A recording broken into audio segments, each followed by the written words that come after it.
Hello everyone, ये मेरा continuation में वीडियो है जो मैंने लास्ट वीडियो बनाया था, जिसमें मैंने एनटीपीसी में जो हमारे ईईटी इंजीनियरिंग एग्जीक्यूटिव ट्रेनीज होते हैं, उनकी ड्यूरिंग ट्रेनिंग सैलरी कितनी मिलती है।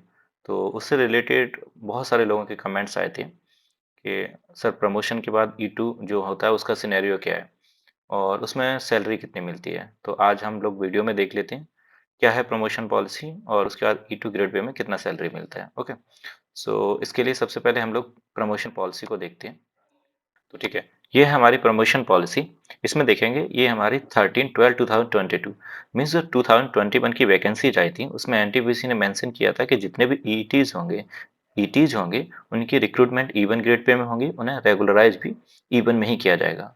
बट मोस्ट जो लोगों ने ज्वाइन किया था उसमें मोस्ट ऑफ द लोग बीच में ही ट्रेनिंग के छोड़ के अदर डिपार्टमेंट जैसे आईओसीएल ओएनजीसी को ज्वाइन कर लिए, तो उनकी रिटेंशन रेट बहुत कम हो गई और ये लोगों का एजिटेशन था मोस्ट ऑफ द लोगों का कि यहाँ इसे ई2 किया जाए एटलीस्ट, क्योंकि ई1 करने की वजह से जो गैप था वो बहुत ज़्यादा क्रिएट हो जा रहा था। स्टार्टिंग में ई3 था, फिर ई2, फिर ई1।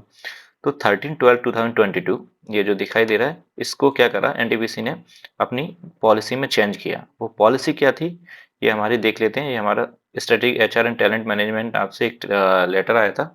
रेफरेंस नंबर मैंने इसके कुछ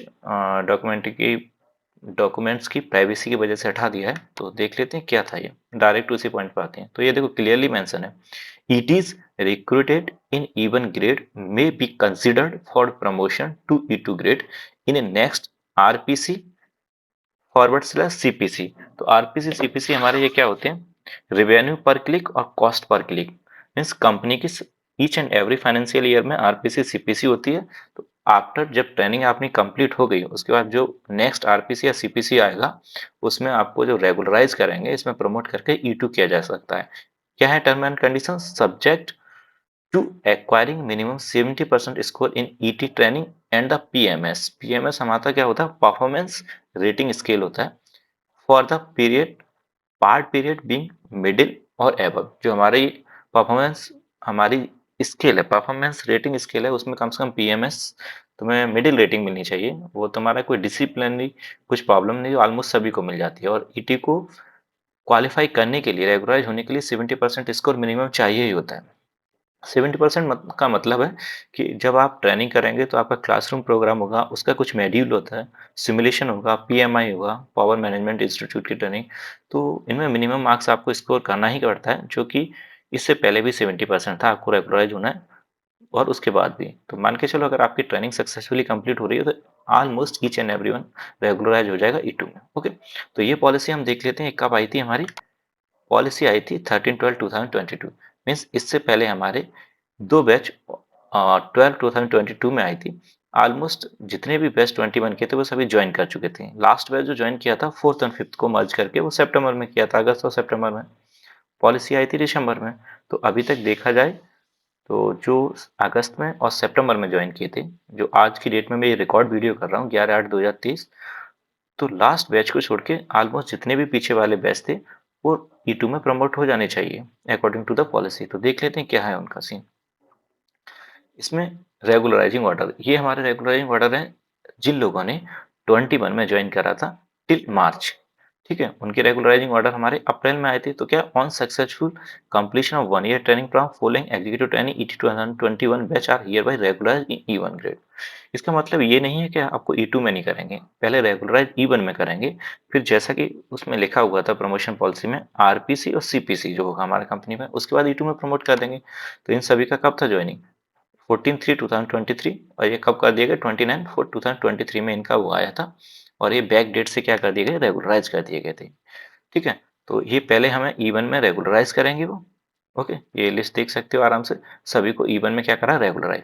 इसके बाद में आता है प्रमोशन का नंबर। तो देखो इनकी प्रमोशन लिस्ट कब आई है, ईस्टर्न रीजन हेडक्वार्टर की मेरे पास लिस्ट है, मैंने इसमें कुछ डिटेल्स को हाइड कर दिया है। तो ये आई है 23/6/2023।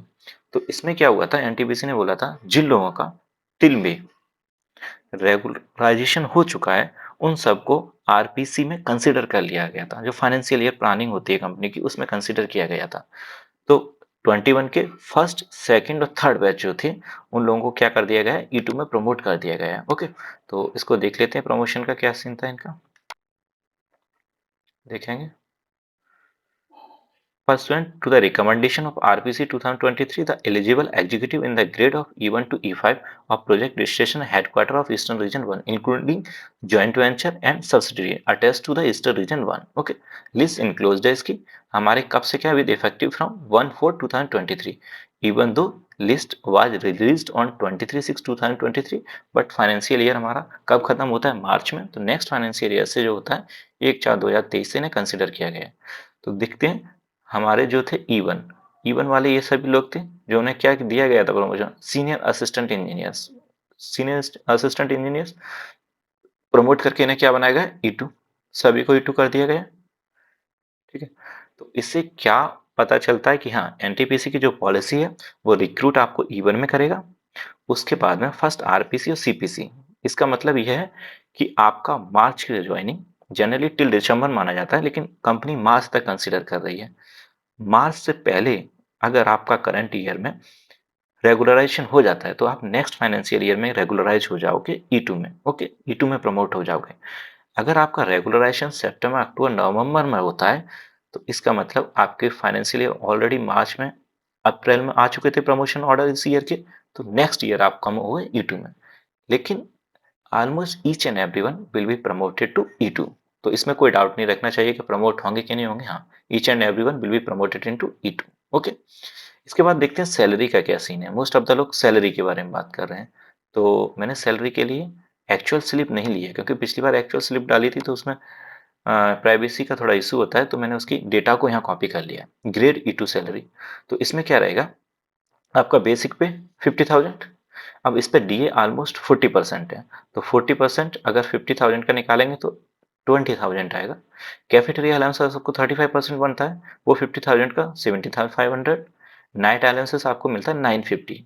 ऑलमोस्ट 1 मंथ में आपकी नाइट हो जाती है 8, तो ये कितना हो जाएगा 7,600. ओके, व्हीकल अलाउंसेस आपके पास 4 व्हीलर है तो 60 लीटर्स, 2 व्हीलर है तो 45 लीटर्स, तो अप्रॉक्स 6,000 आपको व्हीकल अलाउंसेस मिलेगा. ग्रॉस सैलरी आपकी देखेंगे तो ऑलमोस्ट बनेगी 1,11,100. ओके, अब इसमें डिडक्शन हमारा पीएफ डिडक्शन 12%, तो ये आ जाएगा 12,132. इनकम टैक्स अराउंड 5,500 कटता है.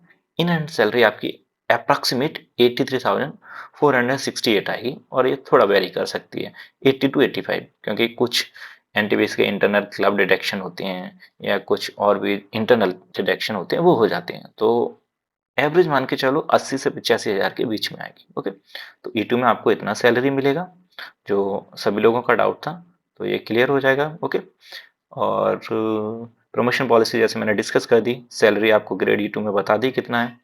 एक्चुअल सैलरी स्लिप में नहीं डाल सकता, मैंने लास्ट टाइम डाली थी तो उसमें कॉन्फिडेंशियल चीज़ होती हैं तो वो यहाँ डिस्प्ले नहीं कर सकते. बाकी अगर एनटीपीसी से रिगार्डिंग कोई किसी तरह का डाउट है तो आप कमेंट्स बॉक्स में मेंशन कर सकते हैं. ओके, जिसका मैं आंसर दूंगा. Okay, thank you very much.